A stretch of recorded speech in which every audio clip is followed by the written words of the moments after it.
Hello from our Bloomberg World headquarters here in New York. I'm Melissa Long, in today for Mark Crumpton. You're watching Bloomberg Bottom Line. Here's some of the stories we're following for you. An unprecedented look inside the Federal Reserve with the release of thousands of pages of secret loan documents. This is almost 3 years after our parent company, Bloomberg LP, asked for the information. Lawyers for the Securities and Exchange Commission looking at the events surrounding the departure of David Sokol of Berkshire Hathaway. He bought stock in a company that he later proposed as a takeover target. We're talking about that. And I want to show you a medical device. Here it is that many baby boomers might be pretty familiar with, hip replacement. We have a story from Bloomberg Business Week about failing devices from the company owned by Johnson & Johnson.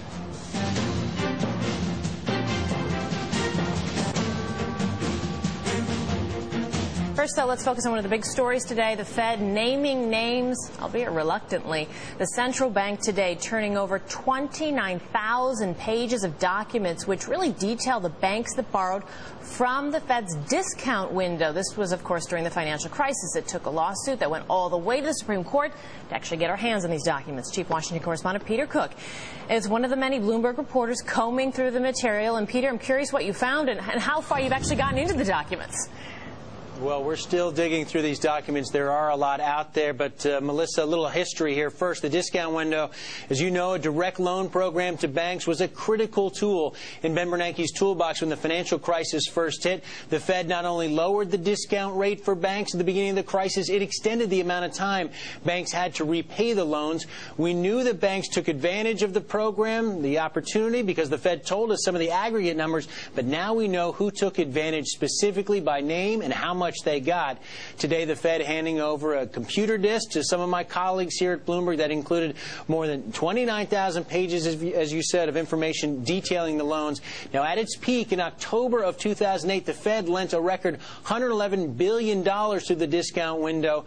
That was not long after Lehman Brothers filed for bankruptcy, of course. The biggest single borrower at that time, we now know from going through these documents, the European bank Dexia, which received a loan of $31.5 billion. That was on October 24th. Wachovia, an American bank, of course, borrowed $29 billion on October 6th, borrowed more just 2 days later. Wachovia later acquired by Wells Fargo. The German bank DEPFA, another example here, borrowing $25.9 billion on November 3rd. So a lot of foreign banks here. That's one of the things that stands out as you go through these documents, Melissa. But also there are a long list of American banks, small ones, banks you've never heard of in local communities around America that were facing liquidity problems there, needed the cash, went to the Fed, as well as mid-sized banks and large banks. We're still going through a lot of this documents right now, trying to glean more information. We learned a little bit more about the collateral some of these banks were putting up as well. And we want to get some instant reaction from here in Washington to the release of these details, the discount window details. We want to bring in Ron Paul. He's, of course, the congressman from Texas. The Republican chairs the House subcommittee that oversees the Federal Reserve, and he's been a longtime critic of the central bank. Chairman Paul, thank you for joining us. Your immediate reaction to some of the details we've been able to provide on these documents?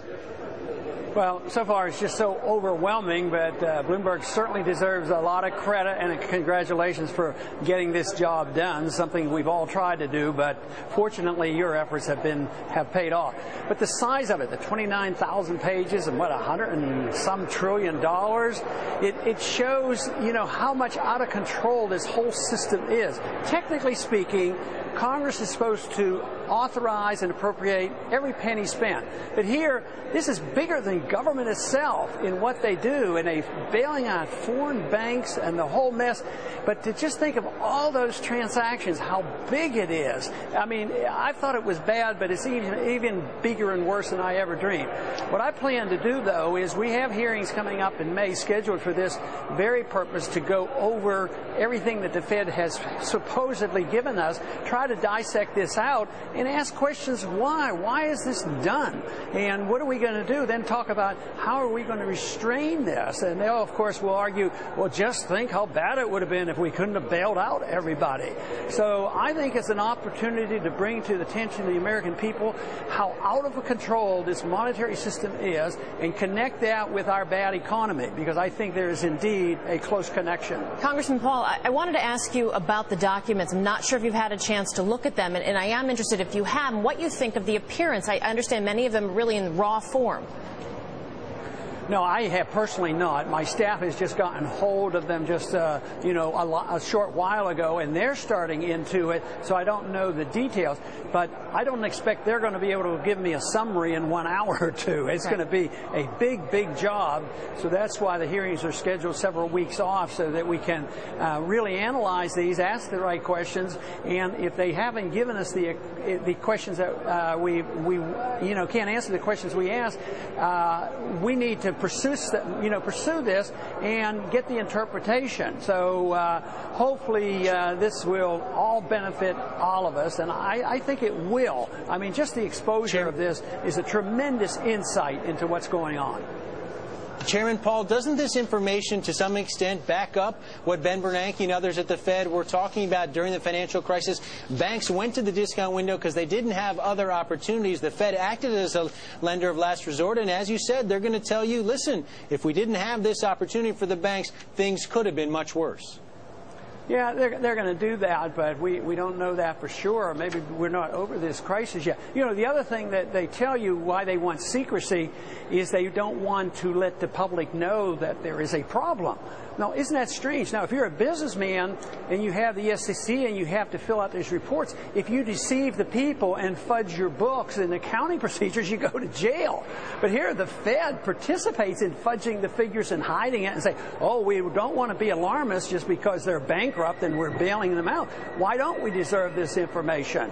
So it's ironic that we have allowed the Fed to get away with this so long, and hopefully it's coming to an end. A moment ago, you were talking about how there was real resistance to the release of the documents. One of the other concerns was possible depositors going to get their funds out of banks, or perhaps the stigma that might be associated with lending in general. What are your thoughts on the stigma now associated with our banking system?